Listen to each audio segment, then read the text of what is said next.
Africa.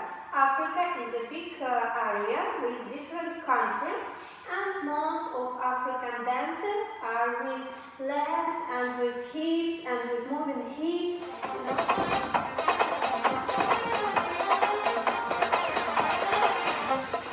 We will not use it in Oriental. Maybe we can use it in some kinds of Arab folklore, yeah, but it trains our hips very good and it helps us to feel our legs and our hips very good. So let's start from this step.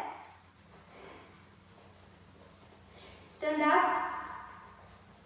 3, 4, 5, 6, 7, 8.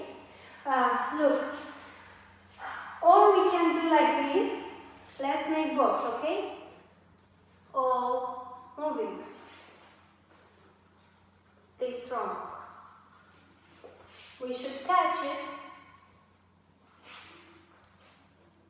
Yes, this will be wrong.